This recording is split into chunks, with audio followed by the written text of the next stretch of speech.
You are about to receive messages that may be harmful to your mental state. Your sense of reality will be questioned. Your view on things will be altered. You are now part of the meta. The meta controls everything. The meta determines what will and will not happen. You are watching the Meta Show.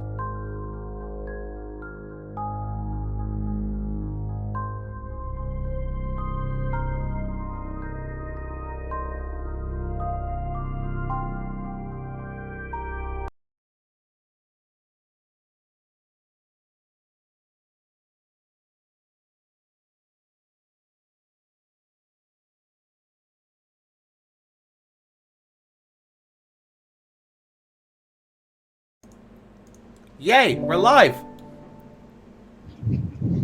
Oh god. And before we even hit the live button, like during the intro, we had two new resubscribes. So I want to take a moment to thank Muzzlick and Darknut. Yay, thank you. Excellent. Thank you, guys. Yeah, so here we are. We're doing it again.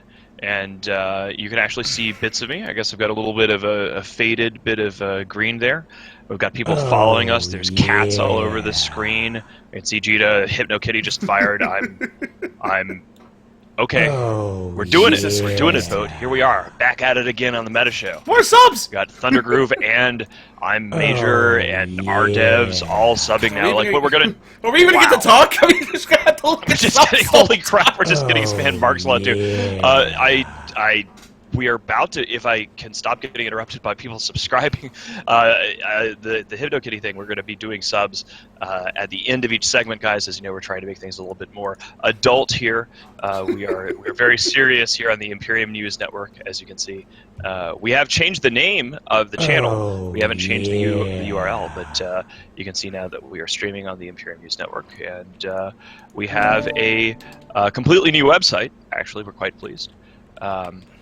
I have a question in chat already about the super that we AOXed, so we should probably, Bode, if you could add that onto the show. Yeah, we'll get to that. We'll get to that okay. a little bit later. But, so, real quick, before we go diving into things, I want to take a moment to introduce everyone. I almost forgot. So we have some new people on the show, and we have some old people that seem to like to come back a lot. So we have Jay Mason is here. If everyone's gay for Jay, we know who he is. K Color. Oh, sorry, what? I really don't have anything better. So. We have K Color here. Say hi, K Color. Hi, K Color. We have Moomin here. Moomin is the director of our recon group. Say hi, Moomin. Good day, everyone. Everyone's really excited to hear Moomin. It's so good. He has the best voice. And then we have Janelle here. For those that don't know Janelle, I've known Janelle a long time, but he is one of the old members of Black Ops, and we're gonna get into why he's here just in a little bit here. So. It's gonna be good. It's gonna be a good day. That is who our guests are, and I'm gonna just take everybody through where we're gonna go on the show first.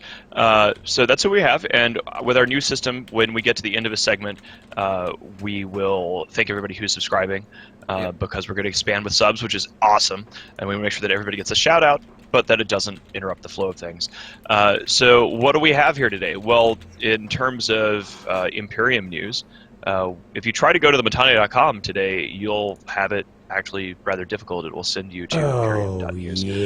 As we mentioned last month, we are paying through the nose for writers, and we're interested in streamers as well. We have the full resources of the Imperium backing the multi-dollar media empire now. And if you would like to write for us, we have editorial teams, so you have guidance. You're part of a team of 6 to 8 other writers with an editor. You get 500 million ISK per article that you write. You only have to write 1 article a month in order to be part of the team. You will be held accountable, but if you write breaking news, you can get bonuses. So you get immediate news out within 30 minutes when an editor calls for it. You can get up to 750 million ISK for just writing some spaceship news. And one final bit of media empire pimping.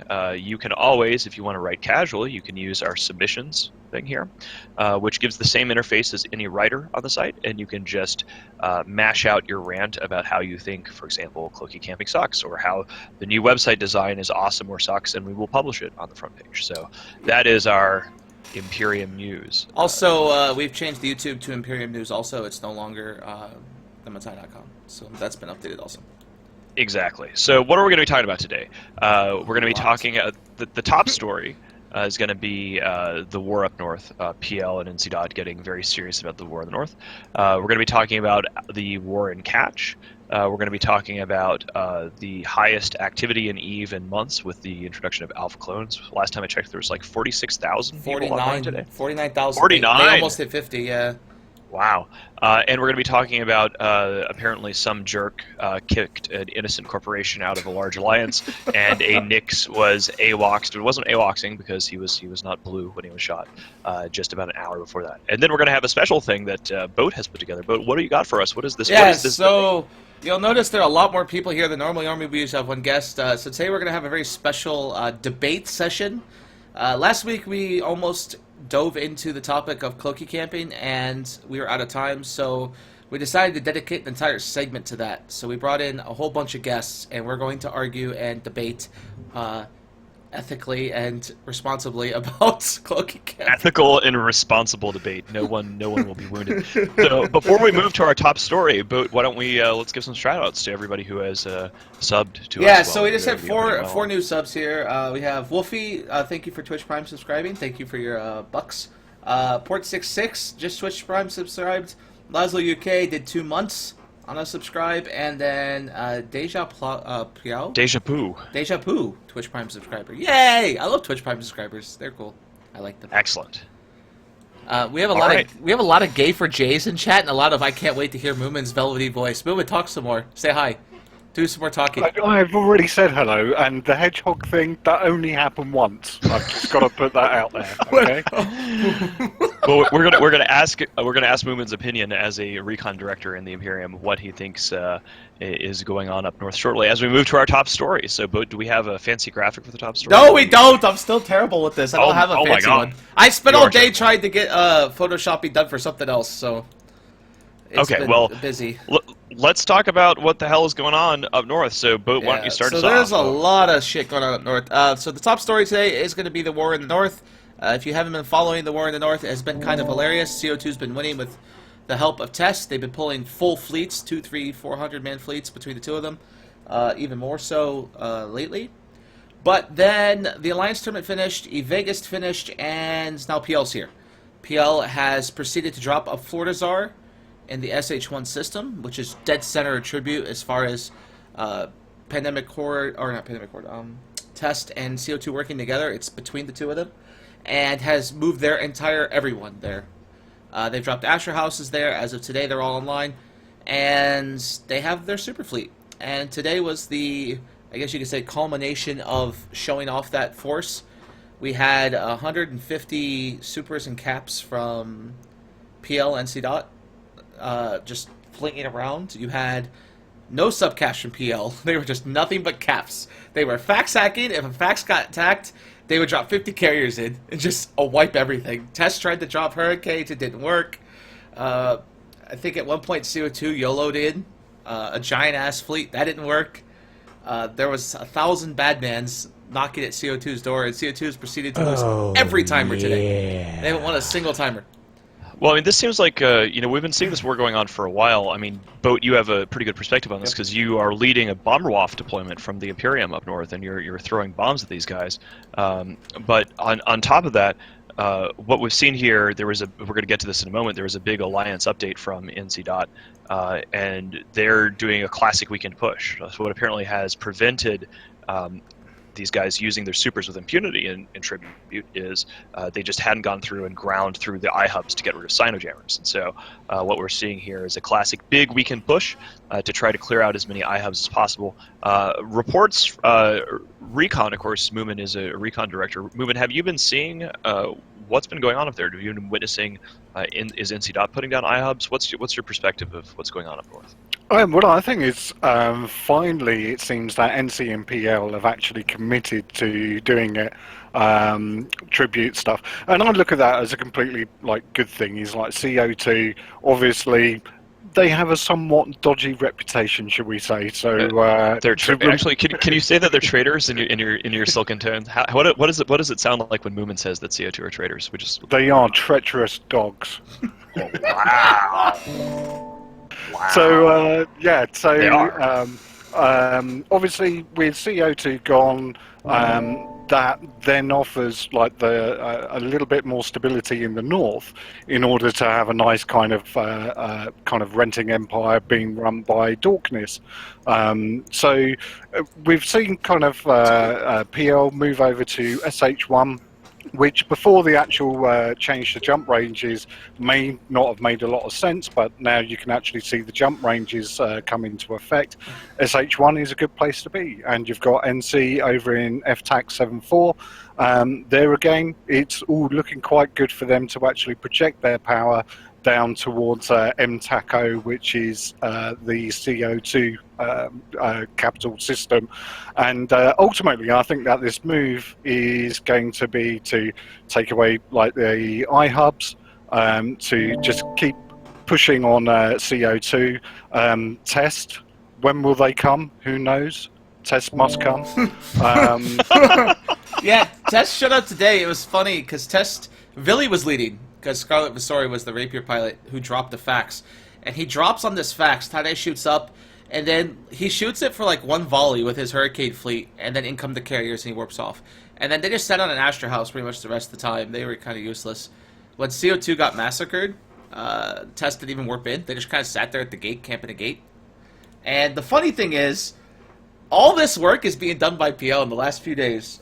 PL reinforced the entire system of 15W, every moon, every Poco, with dreads and caps. Then, today, during the hacking, it was all PL. Every node was being hacked by PL fax machines. There was like 10, 15 of them running around. And do you know who was in charge of the PL group? Not sure who was in charge, but the Vanquisher from, or not the Vanquisher, the whatever that thing is called, Veminant, the big-ass Titan from... the Vanquisher, official name. Yeah, the Vanquisher from Killer B was there, so he must have been the guy I've seen at that point, I would say. Why do you think this has been taking so long? I think the Alliance Tournament, they were all gone. I mean, they're all doing Alliance Tournament stuff. Vegas happened, and then all of a sudden, okay, all of us are back. Let's go do a thing. So, okay. And I would go along with that assessment as well. Is now that PL are more focused on this, I would expect this to pick up speed a lot more. And not only do I see like CO2, like their removal as being part of the objective, they also have an opportunity to play around with the Keep Star in MTACO. And obviously, Pandemic Horde have made sounds about moving into Tribute, which would put them right next to kind of Test. So for me, the question is, although GigX did do a very rousing kind of motivational thing about a week ago about how they're going to be taking back Tribute, which they're not doing, but will CO2 go to LowSec and look to harass from there? Will they try and find a new home? Will they even go and crash on the couch of Test? Who knows? Yeah, that's going to be fascinating. Let's dig in, because I think that we need to get into more detail here, and that means we need to dive into the NC.War update. So why don't we go ahead and thank our subs, and then go to the NullSec Power Hour. Yeah, oh, that's right, Derp. We probably should have hit that button. So we just had EX04 Ator just Twitch Prime subscribed, so thank you for that. That's really awesome. Also, I re-added the wonderful infographic at the bottom that lets you know who the most recent follower and subscriber is. So I see that. That's you get fantastic. Your fancy name now. Yeah, let me hit the next button. Hold on, I gotta find Press button. Okay. That one! So, yay! Hearts! Wonderful. NullSec Power Hour. Woo! Excellent. We are a classy show. We're actually getting a lot more classy all the way around between both segmentation, better overlays, and a lot of the hard work that Skeptic Nerd Guy has been doing with the stream team, which is awesome. Yeah. NullSec Power Hour. Yeah, we're gonna dive right in here. This is a war update from NC. I'll link it, or someone can link it either way. We actually have a copy of this on Imperium News. I'll go ahead. Oh, even better. I like that. Yep, even better. We're going to use our multi-dollar media empire here. So here you go. Check that out. So the bits that I enjoyed, and maybe you guys, like Jay and others, can add here, and Janelle. But the bits that I enjoyed were Vince straight up announced, "Oh, we're getting rid of all our Solve. That means Declan. That means Pureblind. That means everything. All Solve's going away. We're going to become a little bit more of a roaming alliance. So don't get used to Solve, because fuck it." Even though they're trying to trick Tribute, which is kind of funny. At the same time, he also said, fuck Alpha Clones. I don't want Alpha Clones in this alliance, so they can go join Horde. Which, again, is pretty funny, considering Alpha Clones might be the next big thing. It might be some of his guys coming back from being AFK. I don't know. And then also PL has entered the war in their announcement. PL's here now, so this will be an easy one for us. We got this. So those are like my three big things here. Yeah, this is like what was kind of wondering about earlier, which is, CO2 and Test were the underdogs before. And when I say before, I mean before PL decided to throw in hard just in this last weekend thing. And so now they're doing a big weekend push. They got PL backing them up.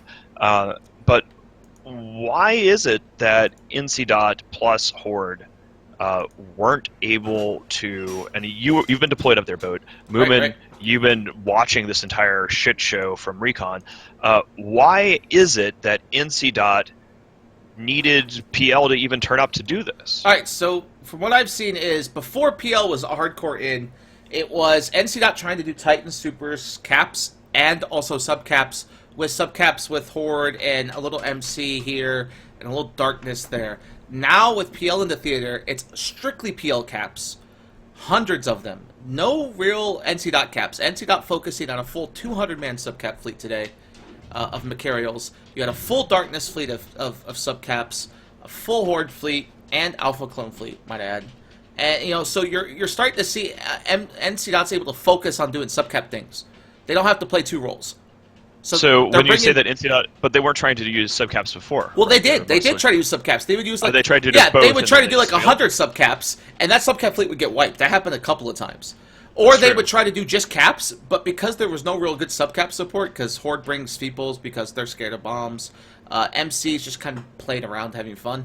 There's nothing to protect those caps, so those caps can't win all the timers. Now with PL able to focus 100% of their faxes on timers and focus on keeping the faxes alive, NC able just to reposition themselves at will. And they did a really good job of that today. I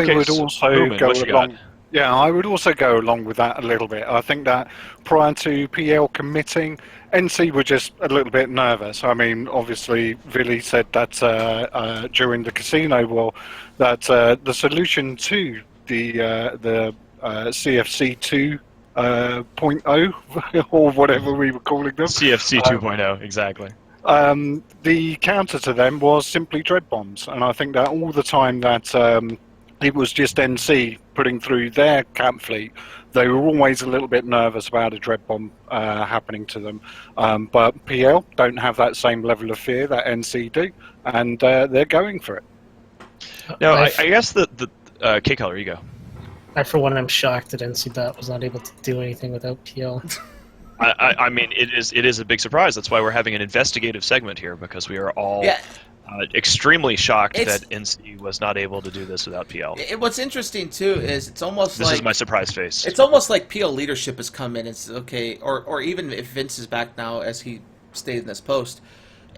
The thing is, though, they're doing all this grandstanding and they're doing all these wins, and the problem is with Tribute, if you don't take M-O and you don't own the Keepstar there, because that Keepstar makes them pretty strong, you don't own Tribute, because you can't just jump around them as a Horde. Like, if Horde moves into Tribute, no newbie is going to be able to bypass M-O. You have to go through M-O. Or you have to go through Veil, which is Test. So there is no way to just easily get into Tribute unless you own MO. Now, they are going for the iHub. It comes out tomorrow. We'll see how that goes. But as far as the rest... The iHub in MTAC-O comes out tomorrow? Yeah, it got reinforced yesterday. Well, that's going to be fascinating, because because it's Sunday, right? Okay, yeah. Yeah, so it's really going to come down to... can they evict the Keepstar? Can they evict these four Dazars? Can they evict them out of MO? If they can get them out of MO, Tribute's gone, right? The rest of the shit doesn't matter as far as Tribute is, because it's one way in. I guess.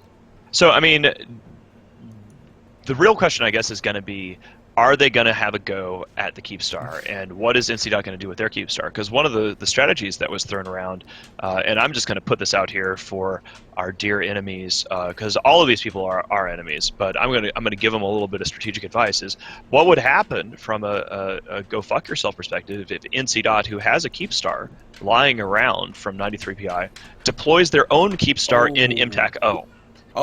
Vince has actually said multiple times that he has multiple Keepstars. And if they want to become a roaming alliance, that's not how you go about doing it. Well, they picked up their Keepstar already once, right? Right, but that's the point. Is that if they, I think it would be hilarious if, in order, because I mean, staging is a problem for taking down a Keepstar. Nobody has taken down a defended good point. Keepstar in EVE Online yet. We know that NC has a spare one, or if Vince claims he has multiples, I mean, we know at the very least confirmed that he has one. Well, here's lying around. another interesting caveat, too, is that their Keepstar is 100 AU from the Tazy Gate, which is the gate you control to go into MO. And what they've been doing really well is controlling MO gates. You can't just travel into Tribute. Like, a little Horde guy with his Alpha Clone Cruiser is not going to get into Tribute easily. He's going to have to go all the way over to Pure Blind, all the way down around Tribute that way, 20-plus, 30-plus jumps, just to get into the theater. There's no way for him to easily just walk in. But if I was NC, I'd pop that bitch right on the Tazy Gate. 1,000 below it, not even give a fuck. Like, control that gate. But then, in the same token, though, they still have to assault the Keepstar, right? And assaulting that Keepstar, I mean, who knows? Well, Elo Knight is Oh, yeah. apparently is Yeah, so I now wanna- in CO2. Yeah, I gotta get to that. So, Elo Knight was spotted this week in online and in CO2, and so has Bosun. For those who remember the Bosun papers, Bosun's there now. And from the intel I'm getting from inside many sources, at least 5-6 different people have come to me now, the Keepstar is on the menu looking like Monday. So That's its next vulnerability timer. Yes, so I think so eyes it's- open at around 1700 Eve. yeah, it's looking like is when- PL will go for that, from what I'm being told.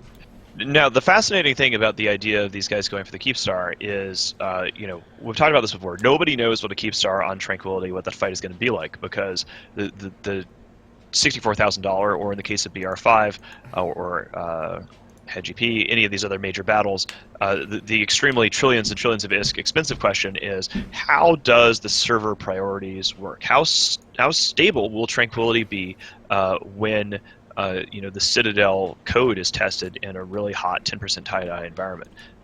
And we don't know how well the Keepstar Doomsday is going to work in that. We don't know what an assault on a Keepstar looks like. We don't know how much of a force multiplier it's going to be. Does it turn out that these things, statistically speaking, work as intended, and that they are a massive boost for CO2 and test against the PL and NC fleet? Does it turn out that it's a damn squib? We don't know, but we're going to have at least 3 massive 10% tie-dye fuckfest battles coming up, because if they want to blow this thing up, that means that they've got to hit it into shield, hit it into armor, and then come back and hit it into structure to destroy it 3 times, all of them in weekdays, Euro time, right at time and place of CO2's choosing. Yeah, I don't know. It'll be interesting to see. We'll have to see how that develops over the next few days. For all intents and purposes, though, Tribute's lost outside of that constellation. Like, there's no... CO2 can't do shit.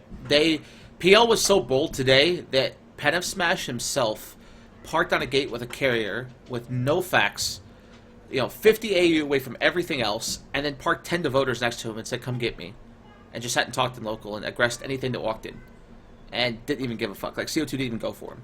I mean, that's how brazen he was being, and he was on the gate that goes to MO, so it was like he didn't even give a fuck, and that's how PL was handling today.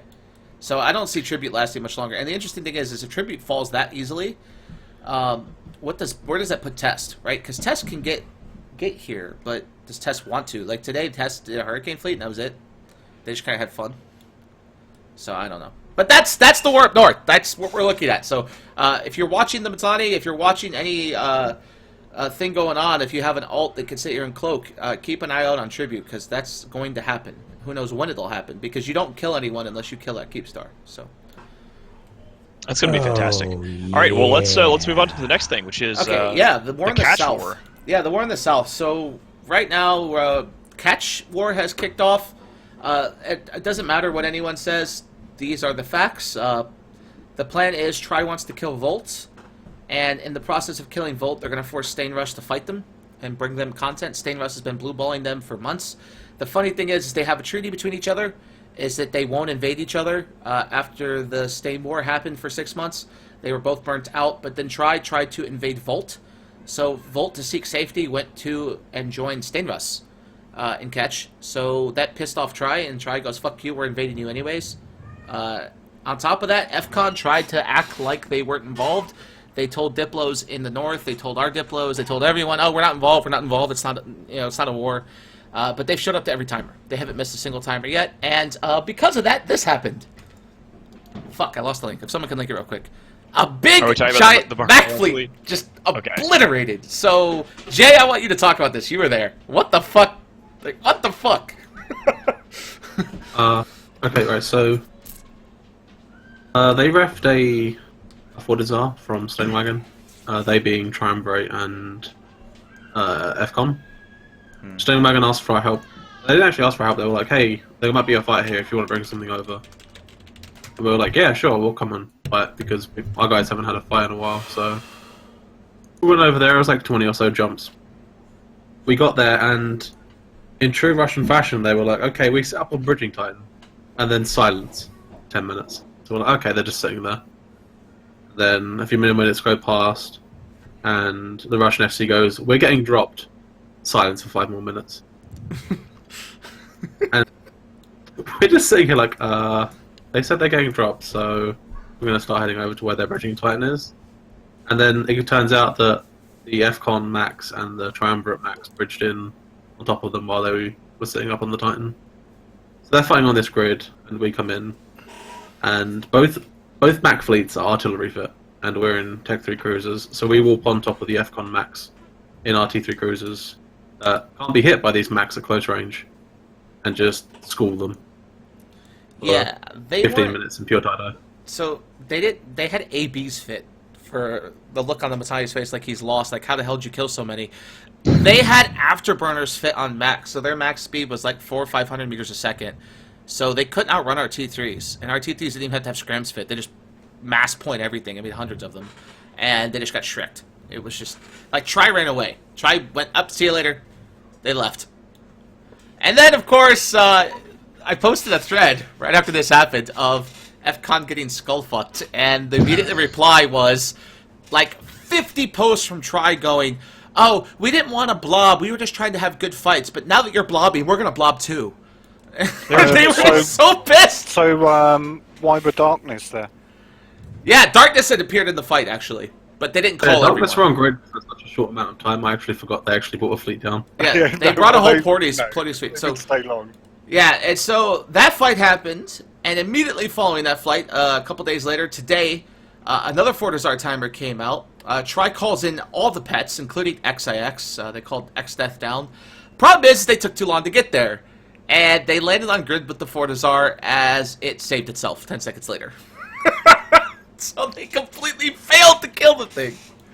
Wow. And so, yeah. What is the ultimate goal here? Like, do these people actually want Volt space? They want Volt like, dead. That's their plan. They want them dead, or do they Yes. want their space? Because those are two different things. Well, they want them dead. That's what they've said over and over again. They haven't said anything about the space. They haven't said anything about the home. They keep going after Fortizars and Astra Houses and Have they done anything sob-wise, or all these slap fights are just over Citadels? Citadels and Moons. They did. Oh, okay, I'll take that back. They did headshot attempt at 4R2, which is the staging system for Volt. They Which took I out the assume iHub and failed, TCU, like- but they Okay, didn't get the so- station. So that's what they tried to do right away. That was their thing: is come in headshot, try to Instant kill 'em. headshot. That's Yeah. like so not done. And Everybody so, tries headshots. yeah, I don't even though understand everybody it. knows they don't work. It's just dumb. Yeah, I mean, Yeah, catch for all so- this discussion of this, like you can see that, like there is tri-territory in F4R2, but the outpost is still held by Soviet Union, and the tri-iHub and TCU are refed, presumably by the defenders. Yeah, So, and I mean- the even funnier thing too is right after they lost those max, immediately Tarquinius, their 3 FCs, Predex, and all of them were like, "Oh, we'll just bring Sveeples next time and Tengus, and you're not gonna touch us, And that's what they did. They brought Sveeples and Tengus this time, and it didn't matter. But that's the thing is they're all upbeat, like, "Hey, we expected to lose ships. We'll see you tomorrow," kind of thing. Whereas Tri was furious. They were angry, man, that we showed up and other Russians showed up, and I don't know what they were expecting. Like, you come after one of our friends, it's like, hi. Well, yeah, no, I mean, fuck their content. Like, Yeah. that is one of the things that's been interesting to me about watching the way that people react in this game is it's the entitlement complex, the idea that, like, people owe them content or something like that, and then they get really butt blasted when somebody says, you know what, I don't care about your content. I don't really care about your idea of content. We're not going to hand you what you want on a platter. We're going to play the game our way for our people and Condi. But yeah, no, it's just a weird thing because like here's the way Eve works, right? If they want to kill Volt, they have to replace Volt in their space, right? Yep. So who is going to be living there instead? If the answer is, oh, we're just going to slap fight over Fortizars and piss away 100 billion worth of max, then that there's no path to victory. Yeah, and that's the interesting thing too. So here you have again, they drop subcaps only, where Tri has been dropping 30, 40, 50-man cap fleets on things, and all they did was drop subcaps, both today and a couple days ago. So where is that cap fleet that they were boasting and using recently? You know, are they not going to use it? Are we actually going to see it come out? It's going to be interesting. It'll be interesting to see what happens there. All right. Well, speaking of interesting, let's go ahead and move on to the next topic because that's the thing about Eve is like sometimes the interesting stuff is just you're looking at it and you're seeing just a tremendous amount of blood and treasure being pissed away for basically nothing. Like you blow up a Fortizar, if Fortizar costs 25 billion ISK fitted, possibly 30 depending on how you fit it out, and then you're pissing away 200 billion plus ISK of ships over the process of blowing it up, and yet if you want to get rid of Volt, popping a Fortizar isn't going to do it. It's really cost effective for these guys to just keep slamming down Fortizars and letting FCON and Tri bug zap themselves into it like idiots. I mean, yeah, that's what the hell? Pretty much what we're seeing. So but that's the word catch right now. It hasn't really gone to the full like, hey, everyone's going to be here every day kind of thing. They have tried to call PL and NC down, but NC and PL have been so busy up north that there's just no help from that. It'll be interesting to see what happens with that. So that's that. But to the final topic of our nullsec power hour, we have Rorquals. I want to talk about Rorquals. I know this is again PvE, and people want to look at me and go, "What the fuck?" No, PvE is serious business. But this is serious. Everybody has to play Eve now. You can't do the whole I don't like Eve PvE because I have dirty casino money and I have RMT friends, which now everybody in PL and NC and everybody else who is on the hook for I1 disc money actually has to play the fucking game and PvE. So talking about Rorqual blobs actually matters because you have to pay for your ships now. Yeah, you're reimbursed somewhere. We're starting to see blobs of Rorquals. I think in Delve is the highest concentration, over hundreds of them reported. Someone was saying on Reddit recently that if you had 100 Rorquals mining consistently, you're putting out a super every day. Like worth of stuff, like you're putting out a Titan every day worth of minerals, and you can just shit out supers left, right, and center. And it's nasty just how much they can mine. For those that don't know about the Rorqual, it gets a new drone called an exhumer drone, and true to its name, it becomes an exhumer. So 5 of those things, it's like having 5 Hulks in a belt with one Rorqual. Wow. And now imagine if you have 100 of those, that's like having 500 Hulks running around your space. It's just absolutely ridiculous. The new Porpoise is a remote rep logistics mining drone boat. So it can give mining bonuses, it can provide shield reps on with a range equal to a scimitar, just not as powerful. But I mean, if you have, I ran across this the other day, if you have 5 or 6 of those, it's like having a little remote rep fleet. And no roaming, like, small fleet is going to fuck with that. On top of that, everything tanks like crazy. It's just, it's absolutely insane. I mean, I don't know. I think that, have we actually dropped 1 million Rorquals? Like, have we killed something with a big pile of Rorquals yet? No, I haven't seen that. Jay, I mean, can you comment on this, or anyone else that's been... Janelle maybe knows about this. Janelle? You've been really quiet. Yeah, no, we really haven't done anything with the Rorquals.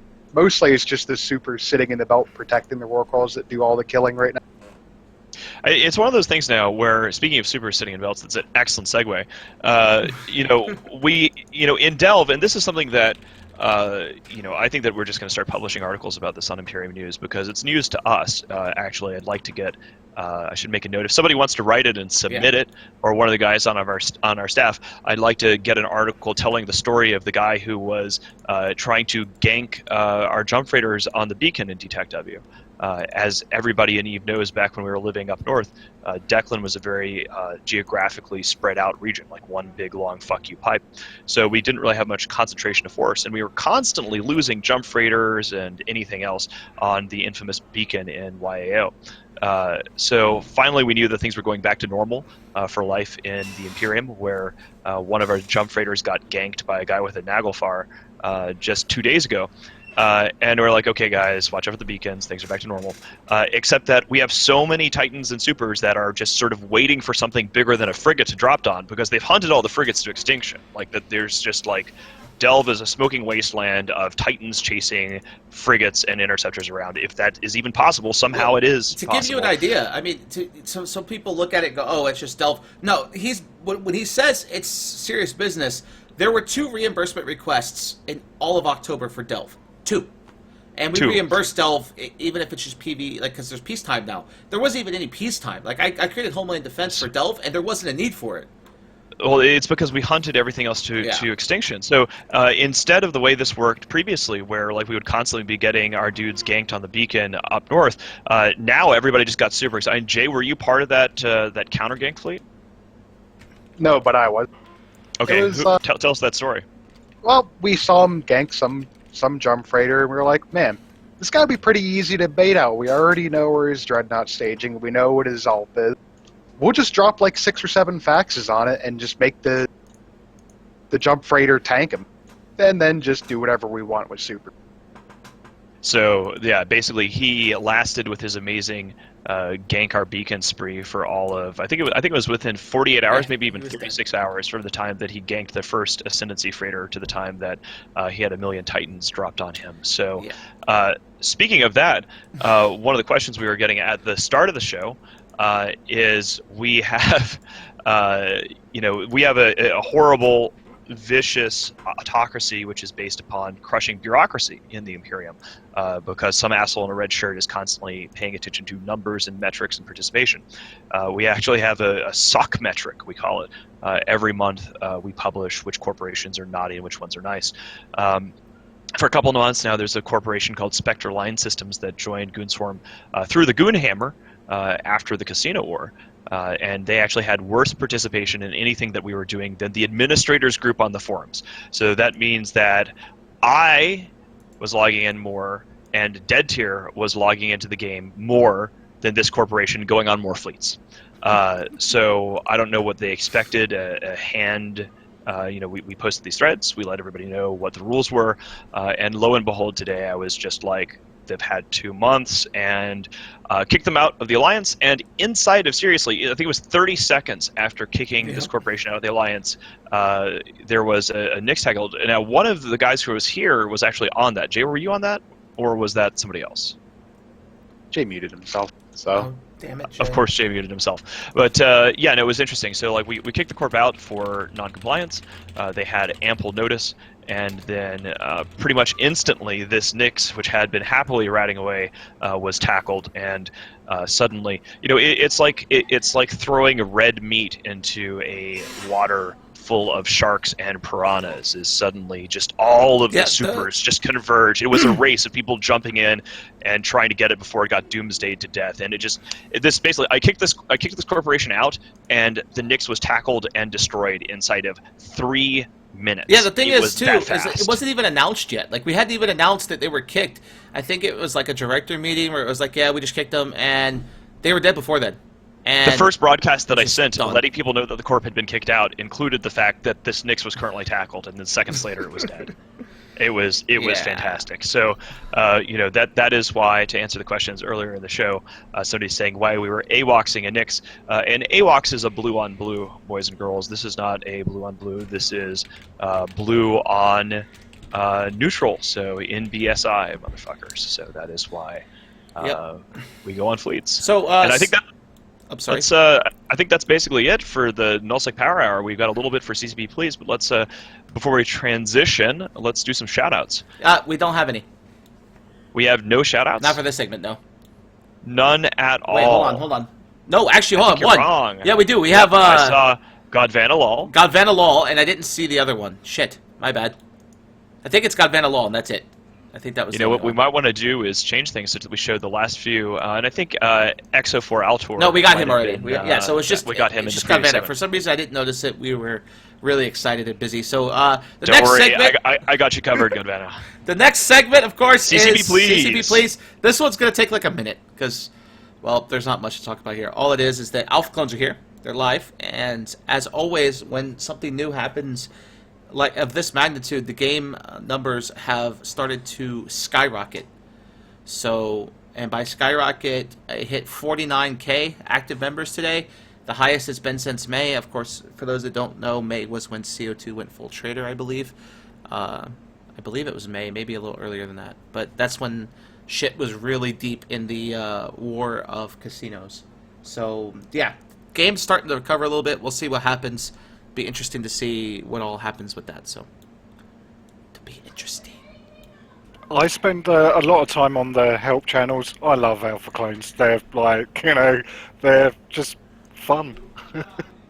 So are we actually, I mean, one of the things that is nice to see the PCU going up. So one of the things that I've always said is a bigger EVE is better for everyone. Everyone who comes into the game, even just as alpha clones, even if they become like the plankton in the ecosystem of EVE, wandering around, bumping into things, becoming prey and fodder for mega clones and other people, that's an injection of stuff to do in the game. It adds interest and engagement.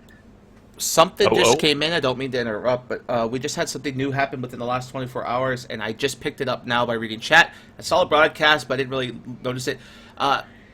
Asteroid belts, like the Roid anomalies, are not respawning during Rorqual clearance. So Rorqual goes in, excavates the whole fucking thing, and they're not respawning apparently. And there's been reports of that today.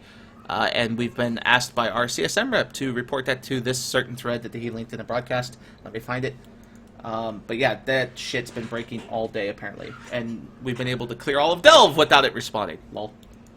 Yeah, I mean that's one of those things. So if apparently it's a bug specific to the drones on the Rorqual, but CCP has asked for, if you experience this, to personally file a bug report so that they can look into it.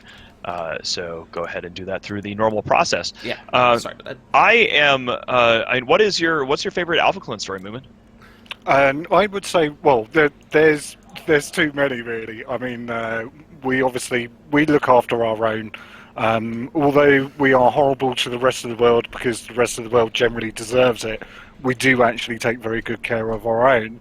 And probably my favourite stories are just to do with the fact that people have come in, been really kind of excited about playing the game, getting involved, and we've seen people that have been buying plexes, subscribing, doing all of those sorts of things. So, from what I'm observing, it is actually turning into mega clones rather than just being alphas as well. And we know that obviously the longevity of this game is always going to be based around new people coming in, and this is quite encouraging at this time. I think that's fantastic. I mean, there's from a business perspective and from a CSM perspective, I've been advocating EVE going free to play for ages, right? The market has adapted, and what we're seeing here in practice, based upon what Moomin is saying. Also, I just want to say I keep asking Moomin questions about pretty much anything just so we can hear him talk because his voice is beautiful. Not gonna lie, but the key thing here is not just people coming into the game and adding content. There's two effects that help with alpha clones. One is more people in the game, even if they don't convert, if they don't subscribe and become a mega clones, they're providing more content and activity for people who are subscribed. So you're going to have more retention from the players that are already there. But if what Moomin is saying is true, that we're seeing people coming as alpha clones, getting involved, getting sucked into EVE, and once they're hooked on EVE, they go, wow, I'm enjoying myself, and then they want to fly bigger ships, and that's when they subscribe. So that having a pathway to get people to actually join the game and give CCP money is fantastic, because I mean, the nightmare for this game has always been that there would be some sort of Fozzie-Sov decision that ruins aspects of gameplay. The game loses social critical mass, and once you go below a threshold of a certain number of players, it'll just so it looks like they've managed to not do that, and that's fantastic. It's bought us a lot more years, I think. Good news is with Alpha Clones, thanks to Alpha Clones and a very, very late night boat extravaganza, we did some theory crafting, and we came up with a wonderful fleet doctrine that we're going to use on Monday for Monday Fun Day on the channel here. We're going to do the mighty Harambe fleet. For those that don't know about the Harambe meme, it's the dicks out for Harambe. So we created a Penis doctrine of alpha clone thoraxes, and what gets even better, so you have thoraxes, demos, vigilance, which scram, they web, so we hold them down, we web them down, We've got Thorax newbies, and It's literally an old it school gets even flying better. penis. No, it gets even better. The Astarte, if you look at the image I just linked in chat, the Astarte looks like sperm is shooting out from it. And since everyone follows the Astarte, it looks like the penises are shooting their sperm. And once you see this, you cannot unsee it. We showed it to Elysium last night, and they all went nuts when they saw this image. Well, you've just ruined the Brutix So hull. Everyone, yes, which is fantastic. so you have giant penises. They following- do look like sperm rockets. following sperm rockets. So we're gonna do that on Monday, and it's hilarious. I didn't know about this, and here we are in the meta show talking about our penis. It's not even a doctor. It's just for Monday Fun Day, and I've told people about. We made a thread about it, and it's gonna be fucking hilarious. Wow, are you gonna stream it? Yeah, we're gonna stream it. It'll be for Monday. It's for Monday at 1900 Eve, something like that. So That's excellent. Yeah, they're all. Get shot by the Yeah. zookeeper. The thing is, they're all. Oh my god. They're all blaster fit, shield tanked penises. So they're Galente shield tank blaster boats. They do like 1,000 DPS each. It's gonna be fucking hilarious. And we're all gonna make penis jokes the entire op. I'm surprised that you're going to make penis jokes on a fleet. Yeah, I'm surprised too. Yeah. I just don't even know. Okay, so. So yeah, well that was Wow. So that's Let's talk why. about cloaking Thank you, campaign. Alpha Cloak. Yeah, let's move on. So I have a special thing here for this. Let me go ahead and grab that. So we're moving on to our special debate. Do we have a special debate? Yes, MS we Paint? do. Yes, It's yes. not I get to MS see Paint, new though. boat art. This is It's gonna not be MS fantastic. Paint. Lay it This is on a me, baby. Google image. You'll put it up there. Everybody else will get to see it, and then I'll have to wait like 30 seconds for the time lag before I get to see it on my screen. But I'm pumped. Oh my! I don't even. I'm like 90% done on that one, but What?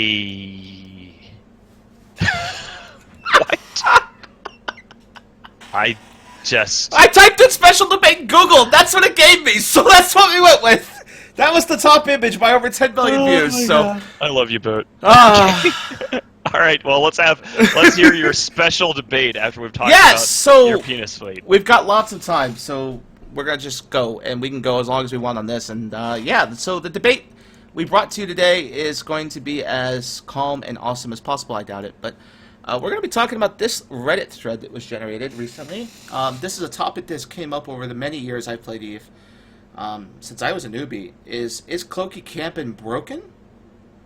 Or Well, is what it is for good? the alpha clones? We Yep, need to explain yep. to people who are new Well, to EVE Online. I'm gonna What get is to that. cloaking?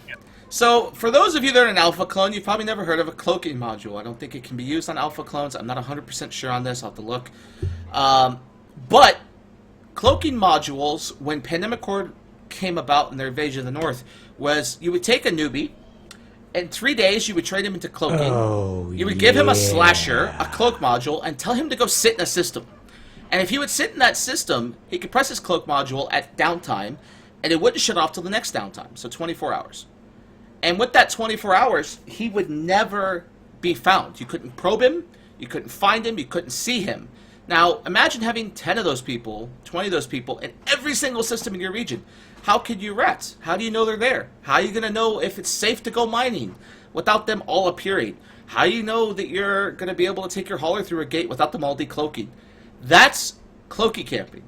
And this thread points out, and many things have pointed out over the years, that it is broken. That you should not, and it is ethically wrong to be able to do this. Just press a button, I can go to the gym, come back 2 hours later, I'm still invincible, and you'll never know. Now, there's a heated side on both of this, on both sides of the debate here. There is the, it's fine, it's an integral part of the game, it's needed, otherwise 0-0 will be a shithole. On the other end of the spectrum, it's, why is it in, look what it does to the game, it ruins the game, we need to get rid of it. So, All right. I'm going to play devil's advocate here, because I could not find anyone that did not like it. So Okay, I'm going to well, play I the guy actually- that hates it.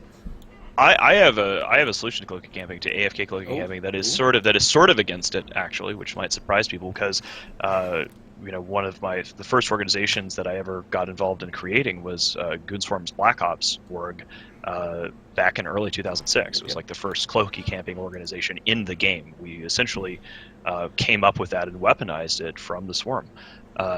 So for me to say that I'm kind of against AFK cloaky camping is weird, but it's actually part of the iHub upgrade system that never went anywhere. There was always talks years ago of CCP making nullsec better as opposed to Fozzie fucking it up by adding more interesting upgrades into iHub. So one of the ideas would be that you remove local, and then you have sensor upgrades, basically surveillance systems and scanners, be a part of an iHub upgrade.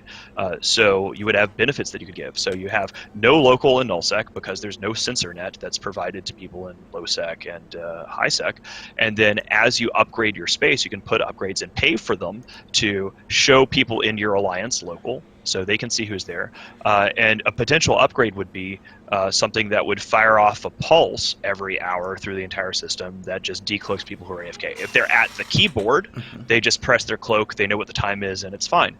But that way, instead of having a binary, either you don't allow AFK cloaking or you put timers on cloak modules or bullshit like that, or the current system where it's just a free-for-all, that gives a distinct benefit for people to defend and upgrade their systems in a way that if they're investing and living in the system, they actually do have a counter. But only people who are taking the risk of going to nullsec and holding soft space. So that's my sort of stance on it. Yeah. I want to hear what Moomin has to say, though, because we're going to get to... I want to... Before... So a lot of people were asking me earlier in Elysium, okay, why are you bringing these guests?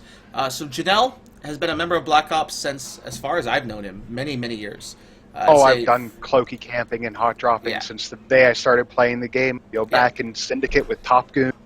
I've been doing cloaky camping now since I started. Black Ops was the first group I ever joined. I was in Goons like a month, and I was in Black Ops for like 9 years.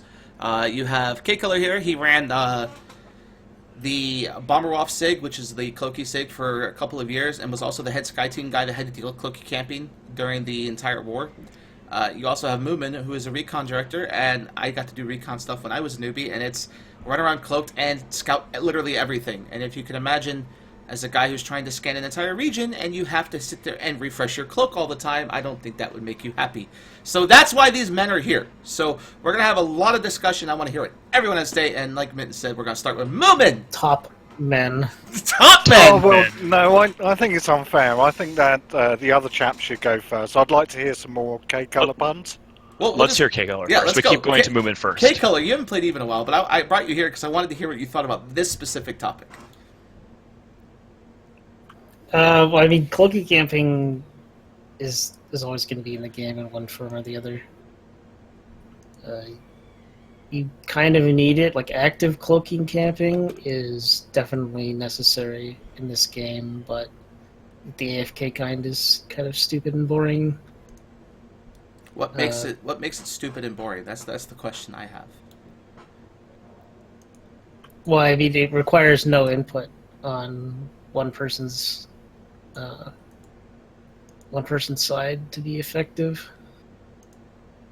So the question I would have for you then is, so imagine like the casino thing, where you couldn't assault a casino person.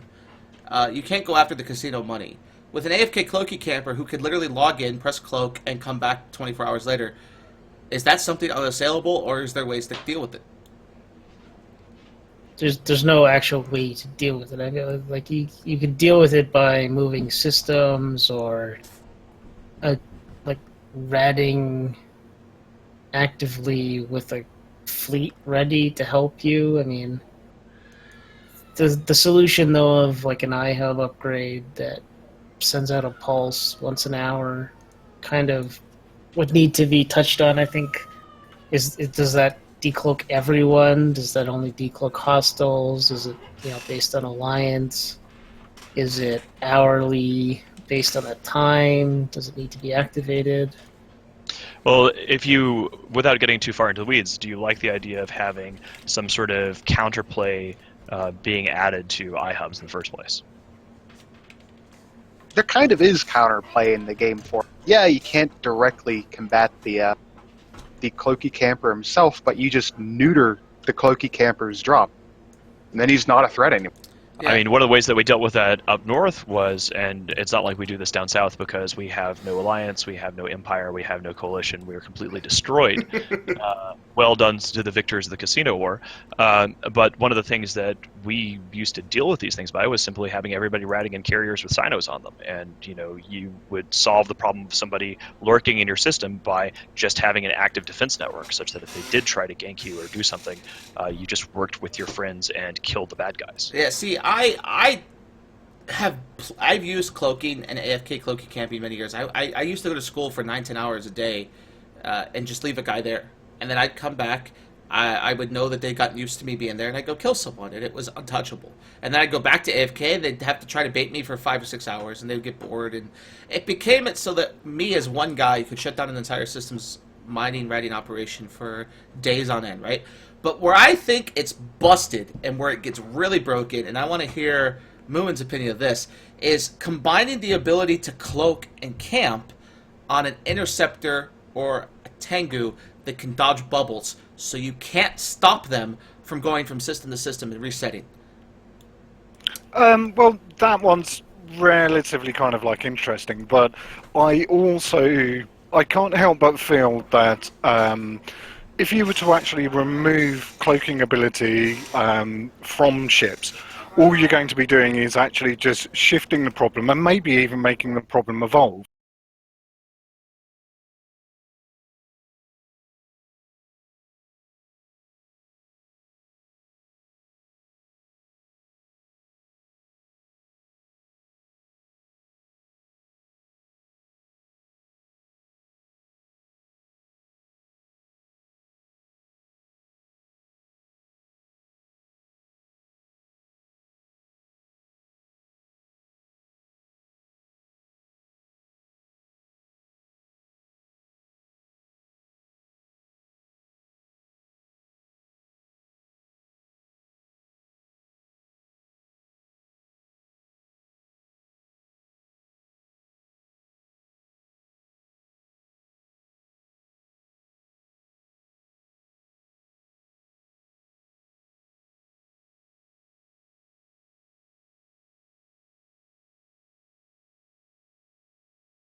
AFK Oh, welcome Oh back, shit, I folks. muted the sound! Ah! Yes. I had someone knock on my door and I had to run upstairs! I'm so sorry!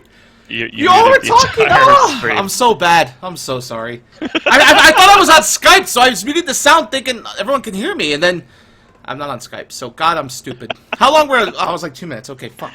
Okay, let's go back to where we were. Sorry! Roman had like an entire essay. Oh my God, I'm so Oh, it's sorry! all gone. Yeah, it was. Moomin, do it again, I'm sorry! Okay, do you want me to do like the quicker version? Because are we running Yes. out of time? No, we have all the time in the world.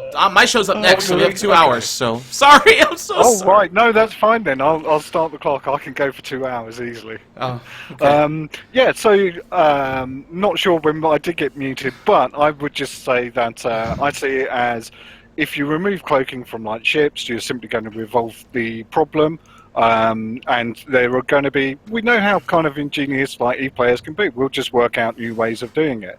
To me, the best counter to any type of like cloaking activity is to live in your space and be a community and to work together. That is the best way of doing it.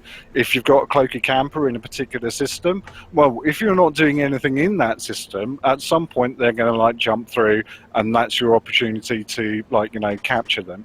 As for cloaking interceptors or interdiction nullified T3s, they're parts of the game as well.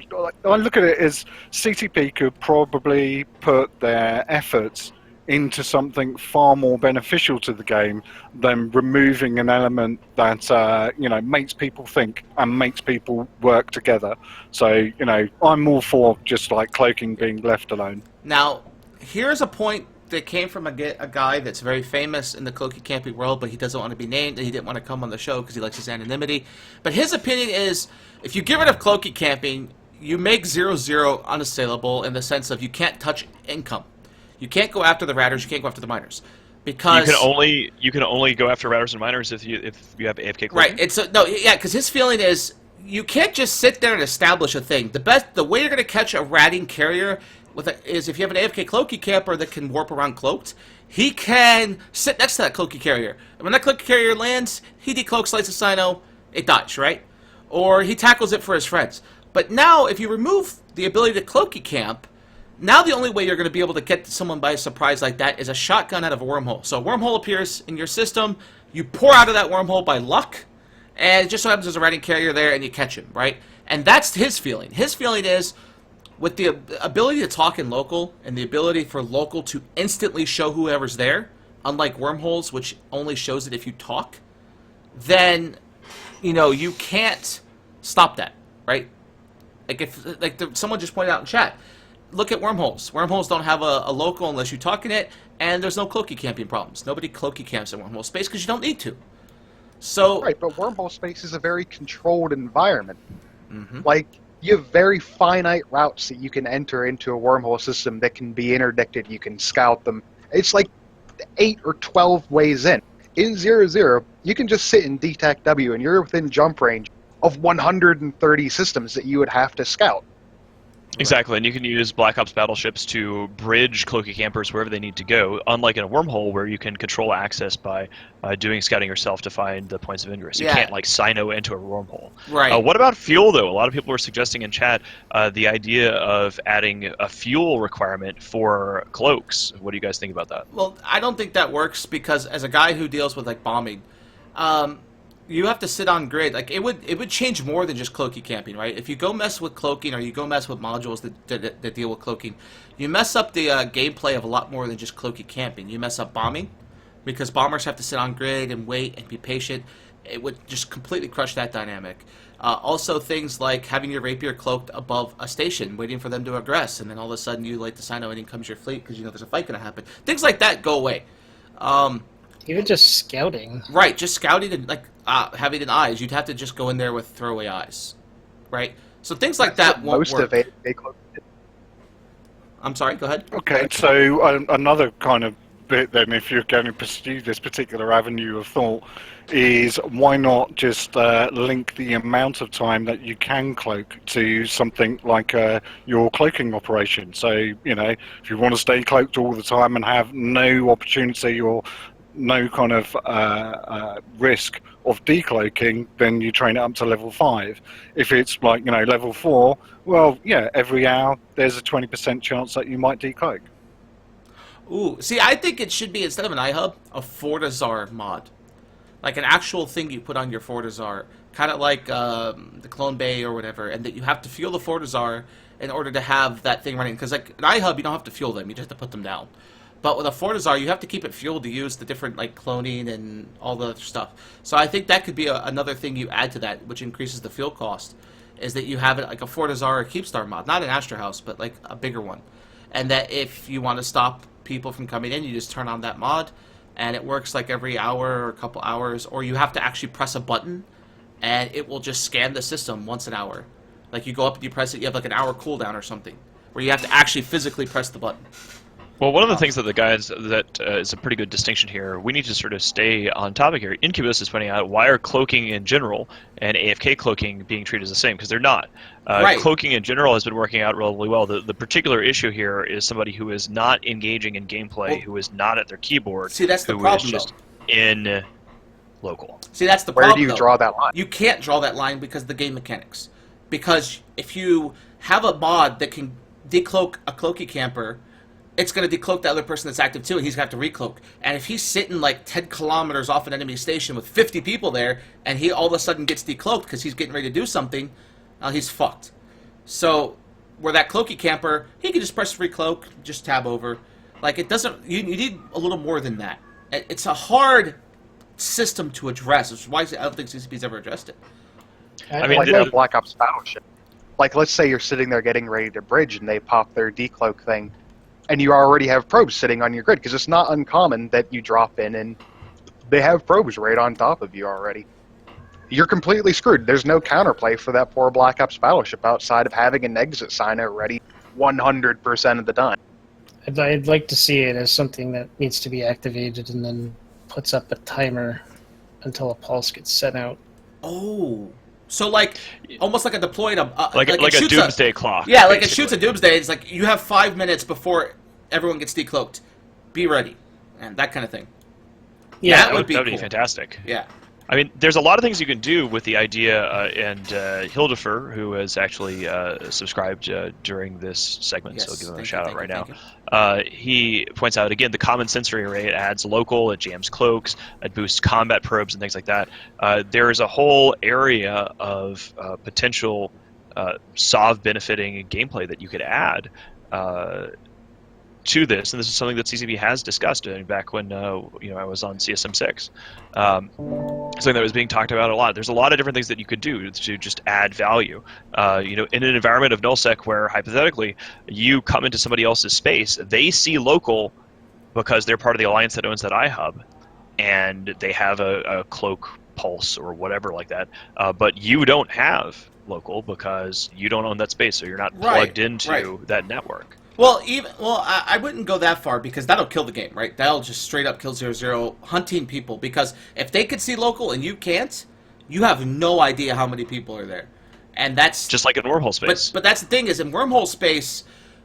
All right, so in wormhole space, you actually pay more attention to certain things. It's more confined, right? You'll know ahead of time. Okay, 100 people live in this wormhole.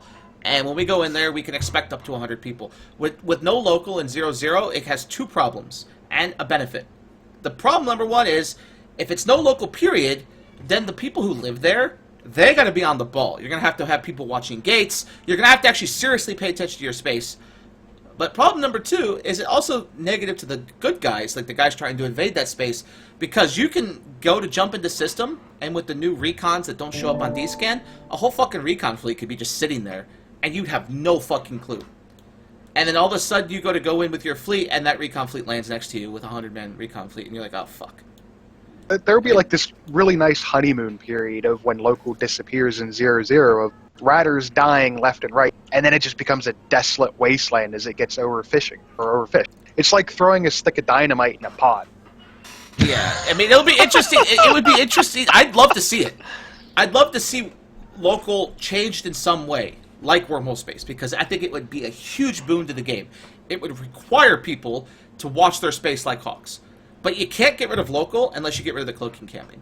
That's how I. And we can't keep having the the thing is that whenever you're doing design of organizations or games, like there have to be both carrots and sticks, benefits and maluses, and the challenge of something about like taking away local from nullsec without adding benefits in the form of nifty new things that you can do is that with the exception of citadels, which are not specific to nullsec, nullsec has just had the shit beaten out of it by the developers by and large. I mean, FozzieSov has been a disaster. The only improvements we've seen have really just been an easing off of the worst aspects of gameplay changes. So when they eased off the space aids, when they eased off the 5 light year to 6 to 7 light year, which I think is just about the right sweet spot, and just trying to improve the FozzieSov mechanics to be less awful. They're still awful, but we haven't actually gotten anything to be like, oh wow, I really want to go have an Empire in nullsec. That's the reason why people made casinos, why people were relying upon gambling money such that the people who wanted to be in the elite alliances didn't have to engage in any of this stuff.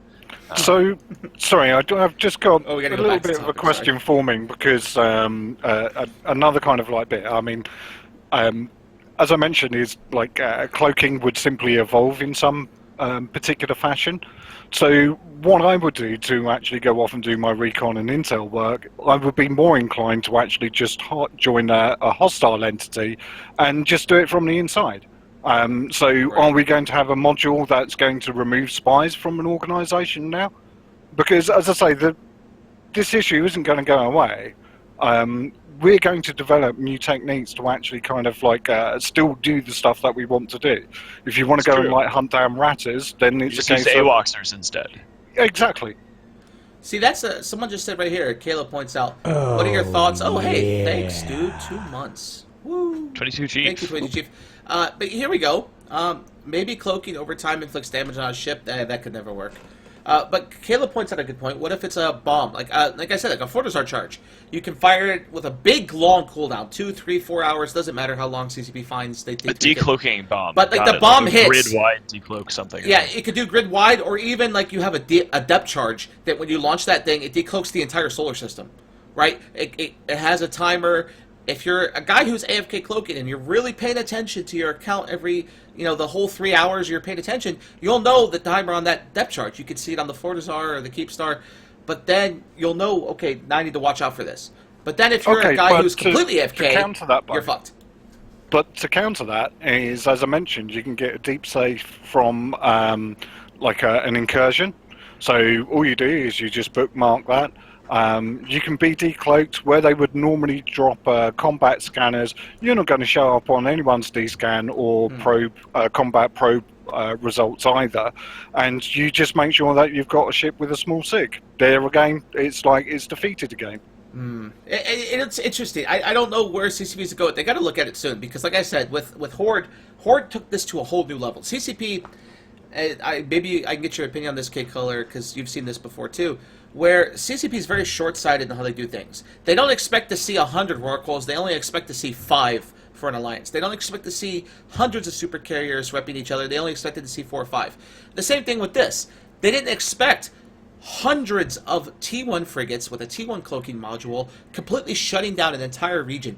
Pureblind went from being like the 3rd or 4th most mined and ratted region in the game to last instantly with the amount of cloaky camping that was happening. So I don't think CCP ever plans on what happens if 1,000 people try this, and I think that's the same thing with cloaking, and they need to look at it, maybe even local windows or whatever the solution is. I think people are stung for this. I mean, one of the things that Nanok Helsinki is putting into channel here is that if CCP tries to fix it, they'll break the game, because I think people are kind of burned after what happened with Fozzy is like, oh god, they're going to try to fix something. I mean, to be fair to CCP, I think it depends upon the team. And like, I have seen nothing but awesome from Citadels. Right, the guys who've been working on Citadels have added a consistent amount of value to the game.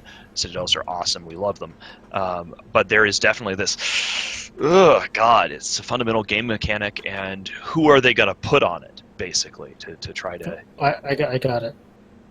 Every 30 minutes, while you're cloaked, it comes up with a hacking mini game that you have to complete in order to stay cloaked. No, someone points. Someone points this in chat. Someone said the same thing in chat here. What if it pops up a little timer on your screen? If you haven't touched your keyboard and mouse on the game client itself and haven't interacted with the game client, you have like 30 minutes before it'll log you out. So you have to literally pay attention to your client, touch something, move it around. So if you're like a bomber that's camping a gate, ready to bomb, and you're actively looking at your bomber, well, you just move your mouse around every once in a while, and there's a timer. But if you're not at your keyboard, like you just go to the gym for 2 hours, it logs you out. And now you know that guy's really AFK. Do you remember that Simpsons where he's working from home and he's got the keyboard there and he's got the little thing that rocks forwards and backwards? Yeah. And it just. Look, there's always going to be ways around it. Button. Archage had this issue where it would log you out in 30 minutes if you were AFK. So what people did was they would put like a quarter on their A button and make it spin them around. So there's going to be people that break the system. It's never going to be perfect, but that's a good start. That idea, I like that idea the most.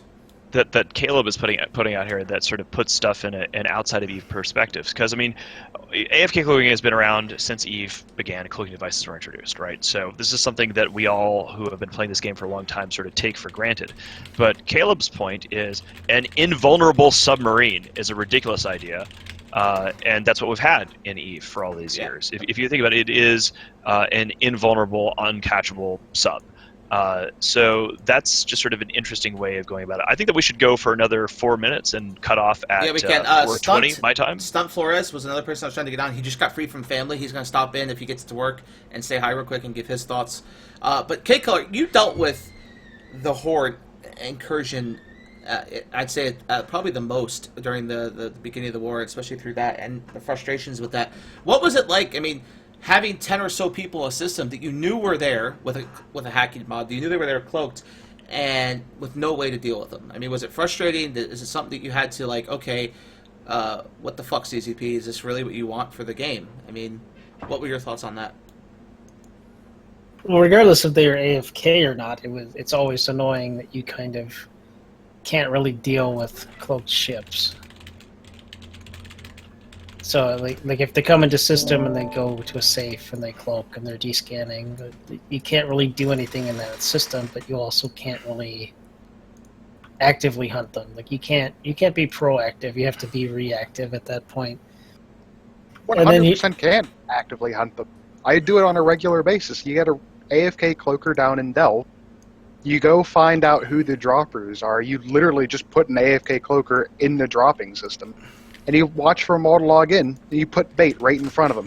Congratulations, you just killed an entire blob Yeah, but that's still reacting to him. Yeah, reacting to him decloaking and coming to you, right?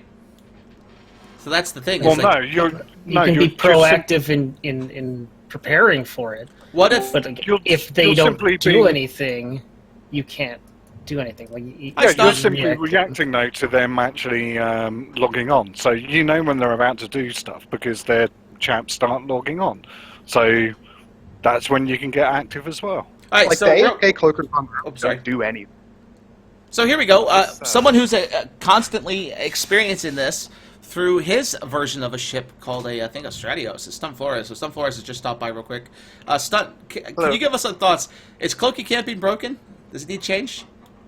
I would be okay with the change, only if there was some compromise where ratting wasn't as safe. Because if you're paying attention, ratting, you should almost never ever die. Unless like a bomber decloaks next to you and like instantly points you, but I mean, I understand from a ratting perspective how annoying it would be to like just have a bunch of like Sino alts in your pocket, but it's counterable with, you know, Sino inhibitors and just paying a little more attention. Like if they do have a delay on cloaky camping, they should definitely like make it so rat aggro doesn't swap or stuff like that, because it would just make ratting way too safe. Like, it's just bullshit. But see, do Sino inhibitors prevent blops jumps? Not blops. Yeah, right. So, no, they don't. So I mean, like here's a question, and I wanted to ask you since you weren't here for this, real quick, because we're running out of time. Is what happens if there's like a Fortizar mod or a probe or something that would like every half hour, 5 hours decloak you if you weren't paying attention, like if you weren't actually at your keyboard and you were AFK? I could see that as maybe an iHub upgrade, something like that. That'd be kind of cool, but like if that's an option though, it has to get rid of something else because that'd be way too broken. Right. What about local? Like a delayed local or removing local chat, something like that? Yeah, actually, okay. So that's something I've always hated is I would love to see even like a 10-second delayed local. Even 10 seconds is enough to like quickly descan and start moving. If they did that and made cloaking have a time or had a iHub mod that would scan the system every X amount of minutes, I'd be okay with that.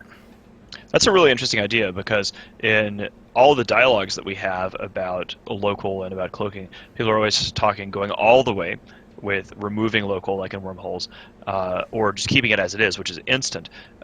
So, I mean, adding even 30 seconds of uncertainty in local allows people who are active players and hunters to get a jump on people. Oh, yeah. But it shows who's in local over the longer term more effectively. So the idea of a delayed local, I think, is not a full delay, but you just don't pop up on a sensor net unless you have an appropriate iHub upgrade for 30 seconds to a minute.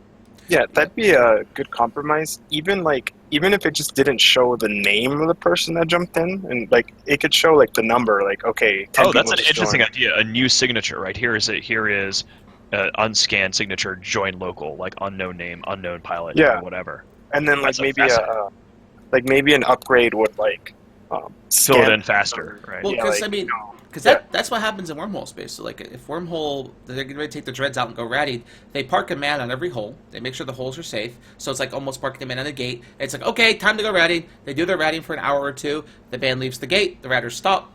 So they watch for what could appear, right? And the same thing here with that is if you had a local that was delayed, you'd have to watch the gate. You'd have to watch descan. You couldn't just take your carrier, warp it in, do your thing, and then you'll know you'll be safe until local spikes. That kind of plays into how how FozzieSoft, how they want it to, like, you live in the space and you're active in the space. Like, if there is an upgrade like that, for example, not only, like, maybe not the decloaking part, because for me, I'm biased towards that, but if every 10 seconds it scanned, like, okay, someone just jumped in, and then in 10 seconds it scans, like, local just went up, and it shows the names after that. And it also scans people in system, but maybe it doesn't decloak them, but tells you what ship they're in or something. Like an auto scan. So that's a different discussion. That's something someone brought up to me before. Is instead of having to press the scan button, because that gets annoying for me when I'm trying to see if someone's coming out of scan, make it every 5 seconds, every 10 seconds, auto scan, like a little constant run. That's a fascinating idea. Like if it showed you their ship type in the local channel, so like you'd have an upgrade, you'd have delay local, but if you have an iHub upgrade, it fires off and it shows you name and ship type, or if they're unknown and they're unscanned, it shows like unknown pilot, but it'll tell you their ship type. So if they haven't been seen by someone. Everybody's in an Ibis, so who cares? But here's where it gets even better. If you made it something that could be in TOSIS, like a separate module, that would even play more like a into station creating service kind of thing, where like like you could temporarily get in there and hack that module off, such that you can then. That's a really interesting idea. I think the other bit is, aren't we going to have the ability at some point to build our own Stargates? That's been leaked. That was leaked by one of the CSMs from last term. Yeah. Yeah. So maybe if we can build our own Stargates, then it actually just becomes a function of that particular Stargate. Oh, there you go. So like having your own personal Stargate would allow that Stargate to do extra shit. Yeah, extra stuff like upgradable Stargates. Yeah, like upgradable Stargate. Yeah, so you could blow up that Stargate, which is what they said you can do. Yeah, Stargates with modules. Basically. Yeah, so and they've already talked about like a decloaking pulse or something. Yep. Someone say it's a bad idea, but if you own the space and you live there, you should have some little defenses against it. Again, I can go to the deepest parts of Tino right now, sit there cloaked, wait for the proper wormhole, and here comes my boys out of that wormhole, and you're fucked. It comes back to the idea of wormholes. A guy that shall be named unnamed, he said wormholes are another problem, is if you get rid of cloaky camping, wormholes become the dominant. Coming out of wormhole, you have to come out of a wormhole to catch someone. So there have to be a trade-off. So it'll be interesting. I'm interested to see where this goes, because CCP have been looking at this for a couple years now, so hopefully they do something. Well, I don't know what that'll be, but... The thing is, like, if you've been solo ganking like I have, there's no way, if you're in a subcap, that you should ever get caught unless a bomber decloaks while you're blinking and points you. And even then, a bomber dies to rats pretty quickly, or you could kill it off with drones, because drone ratting's the meta. Like, it's just way too safe ratting, and it's... I don't know, I just don't like it, because it's just boring. Like, even when we were hunting, and we used AFK cloaking and sinos and blops to kill things, we didn't use the AFK cloakers to kill anything. We used them to herd people into system, where we could use blue eyes to find out where they were and use login and interceptors to catch them and then move the heavy things in, because the Proteuses and the other things like that can actually tackle things are too slow. The intel networks pick up on them and the riders are gone. Yep. You know what they should add? They should add some kind of like weird system, like bomb that would like decloak shit if you launched it in the right AU. Yeah, we were talking about the depth charges earlier. You would deploy like at a planet to have like a 5 AU range around that planet, and yeah, it won't catch everyone, but it will catch the lazy ones. See, like a lot of this has to do with lazy camping. A newbie who does not know how to play Eve, that's 3 days in, will be able to do exactly what we talked about. So yeah, it'll be interesting. Well, interesting to see. But yeah, we've gone over an extra half hour. That was something I really wanted to talk about, and there was a lot of news today about the North and everything. Good stuff. So, yeah. Okay, so we're going to do an outro now, which we didn't really quite have before, so I'm going to talk in review. I want to thank all of our lovely guests for coming. I think that the debate thing worked out pretty well, and we'll probably start doing this again. I'm not sure what we're going to be doing for next show, unless Boat has already a topic picked out. The only topic I can think of is did the Keep Stargate hit as the main story? Like, because... We'll have more War in the North. Yeah, but we'll probably have a debate segment, because I thought this was a lot of fun. It actually came up with a lot of really good ideas. So I'm guessing we can make the next debate is, are these new production modules... happening, I guess. We'll do it. We'll do an instant review. How about this?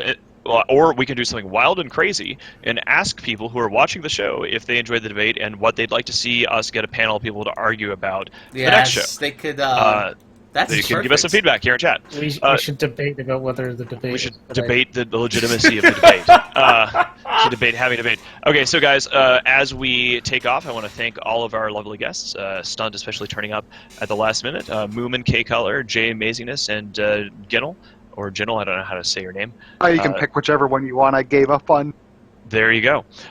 So what we're going to do here is, once again, just as a shout-out, thank you so much to everyone who subscribed and followed and donated this show. And once again, Imperium News is, actually, we have pretty much shut down the Matane.com. If you try to go to the Matane.com, it will send you to Imperium News. It's been a long process, and it's something that the dev team has been working on furiously. And we are pretty much the only media empire left in the galaxy that wasn't relying on dirty casino money. I've got our topic for next time. A What's debate that? about the Northern War. I'm going to bring in some guests from both sides, and we're going to let them The go at it. casino war. Yes. The Northern War. We mean No, I'm casino talking about the war that's in progress right now. Oh, the Northern The War. Northern War right Okay, now. We don't have a name for it the yet. new one. So I'm going to Yes. grab some people that I know that will be very vocal, and I'm going to bring them on. And The downfall of the traitors. We can call it the Traitors War. the trading war. Yeah, Traitors War. I don't know. I've got a suggestion. Care for war. Care for war. Care for traitors. Care for traitors. Yes, care for traders. Fuck care for kids. Yeah, no, they are a bunch of hypocrites. I want to give the kids chemotherapy in that pocket. Well, there's a lot of them. They're just speaking Russians and using supercaps and ratting all day. They're actually not Russians. There are a lot of English people in there that just have alts that right there. Man. So, Okay, yeah, so we'll I'm figure it out. gonna play us off, Keyboard Cat. I want to again pimp the fact that our multi-dollar media empire is hiring writers. You get an editorial team. I've got the link here in the channel, and you can get 500 million ISK for writing an article about Eve for us. You can also just submit something casually to us using the submissions form that's on the site. And for long-form features, you can get all the way up to 1 billion ISK for a good piece, sort of like the I am Olivia or I am not Olivia expose and breaking news 750 million ISK. So, yeah, it's pretty awesome. It's a great time. Thank you to all of our viewers, and thanks, Boat, and our panelists. Yeah, thanks, dudes, for coming. We're going to go into Civ 6 next. It's going to be K-Color versus I as we try to kill each other. The Boat Show! And I'll probably win. The Boat Show. Yep. All right, see you soon. See you in about 10 seconds. Bye. All right, thanks, guys. See you next week. I'm gay. You are about to receive messages that may be harmful to your mental state. Your sense of reality will be questioned. Your view on things will be altered. You are now part of the meta. The meta controls everything. The meta determines what will and will not happen. You are watching The Meta Show.